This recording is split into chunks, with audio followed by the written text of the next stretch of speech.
जय श्री माता जी भाई बहनों, जय श्री माता जी। हमारे सभी चक्रों में सबसे महत्वपूर्ण चक्र है नाभि चक्र। नाभि चक्र में ही धर्म की स्थापना हो सकती है।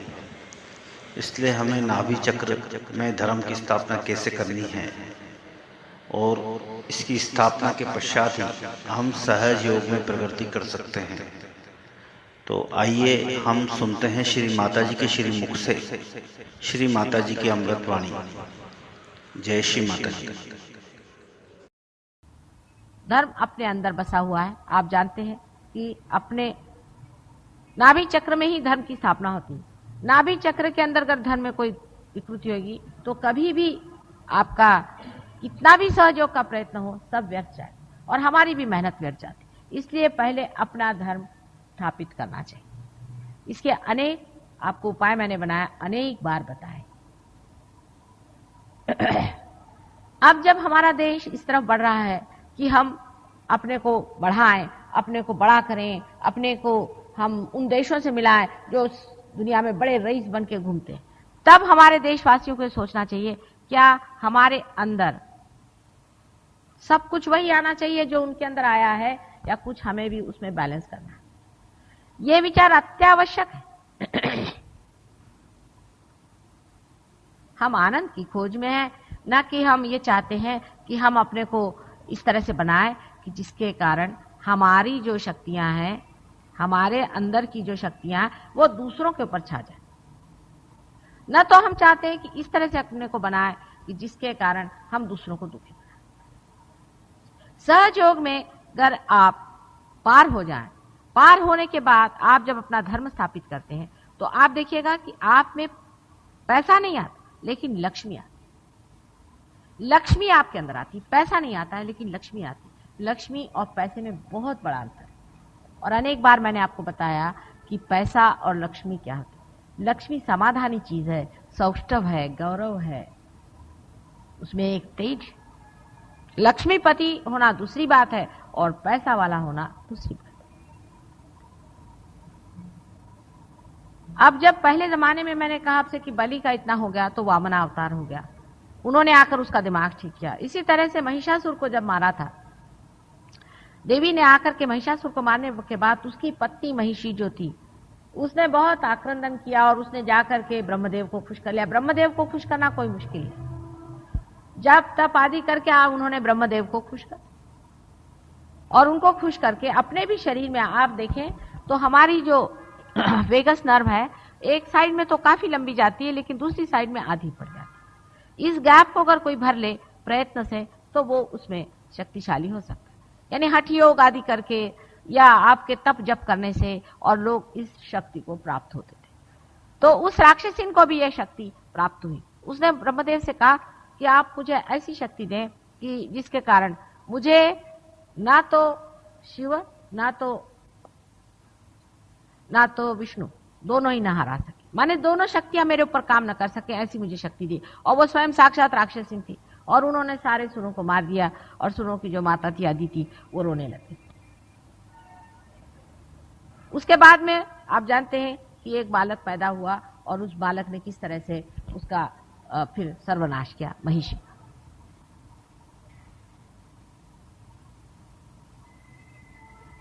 उस वक्त भी यही उन्होंने किया था कि जब तप करके और उन्होंने किसी तरह से ब्रह्मदेव को प्राप्त कर दिया। और ब्रह्मदेव के जो आशीर्वाद हैं उनके स्वभाव के अनुसार वो देते हैं कि आप में बल आ सकता है, आप में शारीरिक बल आ सकता है, आप में बुद्धि बल आ सकता है, आप में और कोई प्रेम का बल नहीं आ सकता। आप में बुद्धि और शारीरिक बल आ सकता है।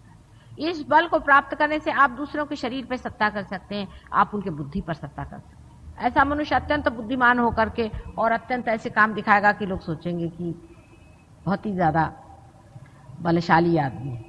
लेकिन सहयोग में अभी ब्रह्मदेव भी बहुत कंट्रोल में है। इस तरह की शक्ति किसी को भी प्राप्त नहीं हो सकती। तो राक्षसों ने यह सोचा कि जब हमारे पास ये शक्तियां प्राप्त हो नहीं सकती, जब ब्रह्मदेव से साक्षात हमें शक्ति नहीं मिल सकती, तो क्यों ना हम कलेक्टिव सुप्रा कॉन्शियस में जो लोग मरे हुए हैं उनको ला करके और उनको उपयोग करें और उनका वो लोग उपयोग कर रहे हैं, जिसमें कि आप जानते हैं ट्रांस आदि ये जो कर रहे हैं उसमें सब इन्हीं सुप्रा कॉन्शियस भूतों का उपयोग करके और वो सर्व की सबकी जो कुछ भी कुंडलिनी है वो बिल्कुल ही तरह से फ्रीज कर रही है। क्योंकि जैसे ही कुंडलिनी देखती है कि ये भूतों के हवाले गए, वो एकदम से अपने को बर्फ बना लेती, फिर वो किसी भी तरह से पिघलने को तैयार नहीं हुई। हालांकि लंदन में मैंने आपसे कहा कि उनके भी अनेक शिष्यों को मैंने पार कर दिया, आश्चर्य की बात है, वो भी पार हो।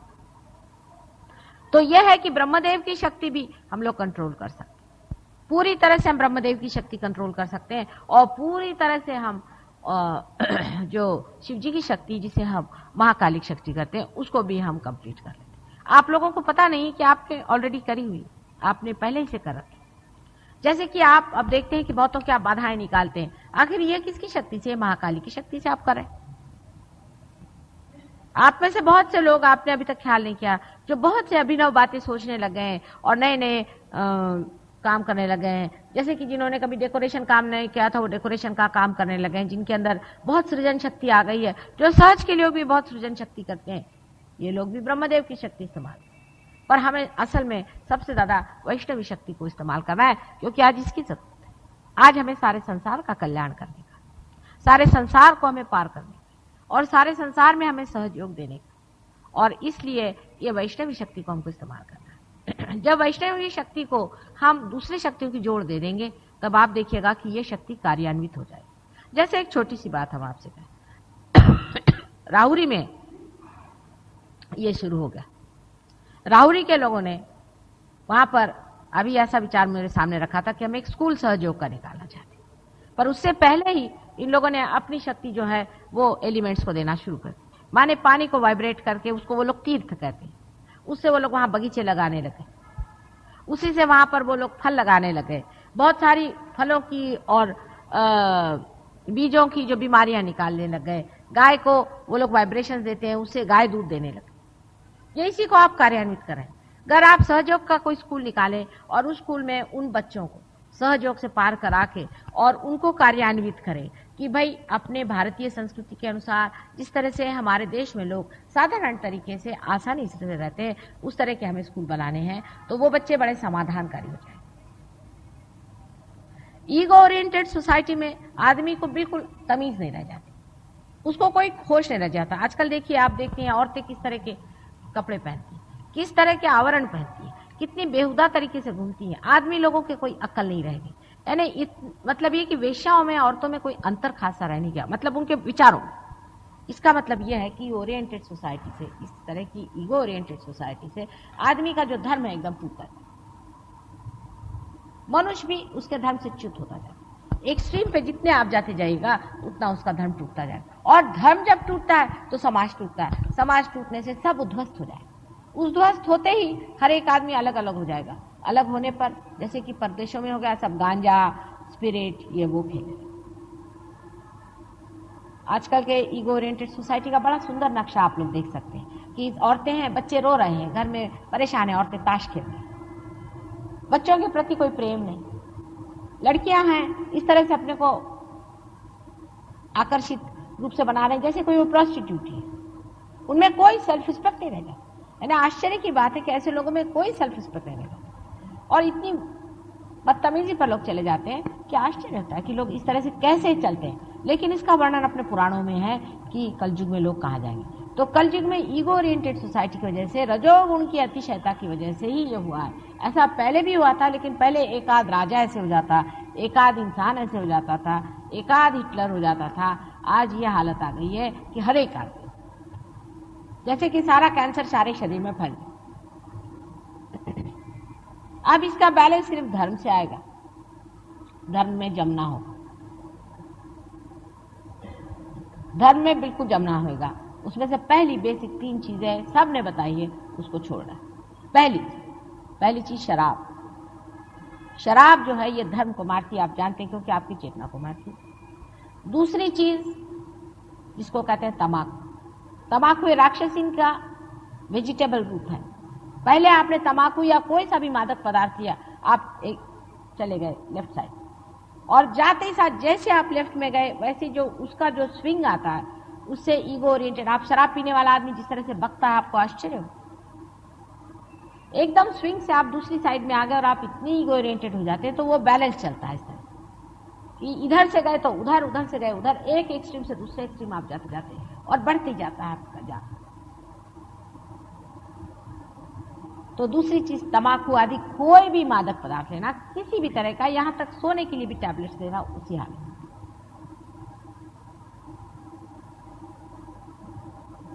दो चीज मैंने विशेष कर बताई है। तीसरी चीज पैसा, तीसरी चीज पैसा है, इसका आप ख्याल रखें। पैसा, पैसे की तरफ अपना चित्त ज्यादा लगाना, यह भी एक बड़ी हानिकारक चीज, क्योंकि जब आप पैसे की तरफ बहुत दौड़ने लगे तो लक्ष्मी से आप दूर हो जाते। पैसे में आपने चित्त लगाया और फिर ऐसी चीजें ढूंढ के निकाला, जैसे रेस में जाना या ताश खेलना, जिसमें कि आप पैसा कमा रहे हैं, मतलब पैसा एक कॉम्पिटिटिव चीज हो गई, उसमें अपना चित्त पहले उलझा दिया और उसको आप मनोरंजन से जोड़ लिए। कभी आपका मनोरंजन हो ही नहीं सकता, मन आपका ज्यादा ही ज्यादा दुखी होगा और आप इतने ज्यादा उस गर्त में फंस जाएंगे कि उससे निकलना मुश्किल होगा और आपको पता भी नहीं चलेगा। मैंने ऐसी ऐसी बुढ़ी औरतें देखी हैं कि उनकी 80-90 साल की उम्र हो गई है, बेवकूफ जैसे पूरे समय ताश ही पीटते रहते, उससे तो एक चींटी अच्छी। ऐसे जीवन का क्या उपयोग है जो सारे समय आप लोग ताशी खेलते रहे? आप सोचिए, बिल्कुल लांछनीय है। ऐसे जीवन का कोई संसार में उपयोग नहीं। परमात्मा ने कहां से ये कीड़े मकोड़े पैदा किए? ऐसा 80-80, 90-90 साल की औरतें बैठ करके अपनी ताश खेल रही और ताश के साथ में उनके पैसे लगाए, जिसको जुगाड़ कहते हैं। हर हालत ये तीन चीजें तो पहले बिल्कुल धर्म में कभी भी नहीं बैठेंगी। पहली सुपरफिशियली भी आप कर देखें तो ये बिल्कुल ही चीज कर। फिर गहराई के धर्म के जो स्थान है मैंने आपसे बताए थे, और उसको आप अगर फिर से कभी सुने तो बता देंगे कि वो भी स्थान अपने जमाने पड़ते हैं। पर पहले ये तो बेसिक चीज है, जो आदमी ये ही तीन काम करता है उसके लिए बहुत ही कठिन काम। सहयोग में ऐसे लोग नहीं आ सकते, इसलिए आप जानते कि हमारे यहाँ बहुत ही गिने लोग आते हैं, क्योंकि माता जी कहती भाई ये नहीं करो वो नहीं करो। लोगों को तो कन्वीनियंट गुरु चाहिए, भाई पैसा मुझे दे दो बेटे, तुमको जो कुछ करना है वो धंधा तुम करो। अब ईगो ओरिएंटेड सोसाइटी का जो बहुत ही सटल चीज है वो है सेक्स, और उसमें मनुष्य इतना गिरता जाता है, इतना उसको लगता है कि एक औरत मेरे पास है तो 10 होनी चाहिए। फिर वो खोजते रहता है चारों तरफ। उसका चित्त जो है, जिस तरह से ताश में उसका चित्त पैसे पे अटकता है, वैसे ही उसका चित्त जो औरतों में अटकता है। उसकी आंख सीधी नहीं चल सकती, वो ऐसे ऐसे चलती रहती, सारा चित्त पूरी समय घूमते रहता है। ऐसे विचलित और अस्थिर चित्त को क्या सहयोग दे सकता है? पहले अपनी सेल्फ रिस्पेक्ट बनाए। सेल्फ रिस्पेक्ट जिसने नहीं बनाए उसका सेल्फ कैसे जागरूक हो सकता है? इन लोगों को सेल्फ रिस्पेक्ट ही नहीं है, जो अपने आबरू को इस तरह से सबके सामने फेंके चलते हैं।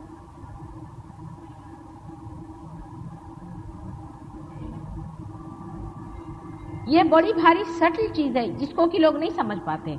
हर उसके बारीक बारीक चीजों में वो घुस जाता है, उसको पता नहीं चलता, लेकिन वो बारीक बारीक उसके अंदर जम के बैठ जाता है, और कभी जब मौका देखता है तो धड़ाक से निकला। फिर पेपरों में निकलता, फलाने साहब उसके यहाँ मिले, फलानी औरत उसके यहाँ मिली। क्या इसमें रखा? उसे कौन सा आनंद आया मेरी समझ नहीं आता। मैं तो ऐसे लोगों को कोई ना तो आनंद ही पाती हूँ, ना ही खुद सुखी पाती हूँ। अपने आदर्श पहले बना लेने चाहिए कि हमारा आदर्श है, हमारे आदर्श ऐसे होने चाहिए जो अंदर बाहर एक हो। ये नहीं, हमने बहुत से लोगों का कि साहब हम शास्त्री जी को बहुत मानते। मैंने कहा अच्छा, फिर आपके जीवन में तो कुछ भी नहीं उनका है, आप उनको मानते कैसे थे? हम गांधी जी को बहुत मानते हैं, पर हमें बुनियादी स्कूल हम नहीं चाहते। भाई जब आप उनके आदर्श मानते हैं तो उनके आदर्शों पे चलिए। उनके जो आदर्श आप मानते हैं उनका नाम लेकर आप चलते हैं। अगर आप उनका सिर्फ इसीलिए इस्तेमाल करना चाहते हैं कि उससे आपका भी नाम हो कि हाँ भाई ये बड़े भारी गांधीवादी आ रहे हैं, तो आप तो हिपोक्रेट हैं। जैसे ही आपके अंदर सेल्फ रिस्पेक्ट जागृत होगा तब आपको अपने आदर्शों को आप बचा सकें और वो आदर्श अपने अंदर ला सकें। एक साधारण मनुष्य में और एक आदर्श मनुष्य में कोई भी अंतर नहीं होता, कोई भी अंतर नहीं। एक साधारण मनुष्य भी वो हो सकता है, कोई कठिन बात नहीं।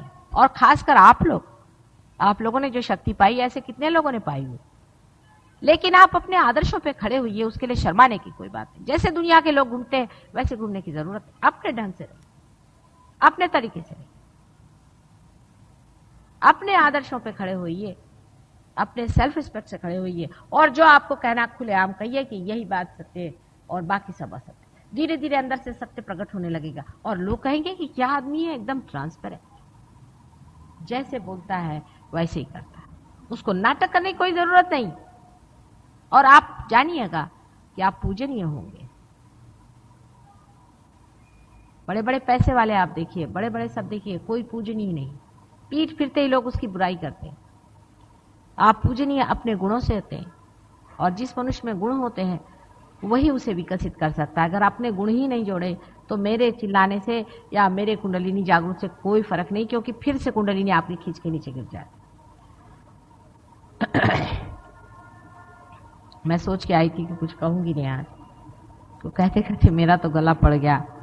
अब जब तक आप लोग कुछ कार्यान्वित नहीं होंगे मेरा गला ठीक नहीं होने वाला, ऐसा दिखता है। कुछ कार्य भी करना चाहिए। रोज ध्यान में बैठा करिए। आजकल मैं यहाँ पर हूँ, बहुत वाइब्रेशंस है, उसको जब तक आप खींचेगा नहीं तब तक मेरी तबीयत नहीं ठीक हो सकती। गहरे उतरिए अपने अंदर में, सहयोग में गहरा उतरना चाहिए।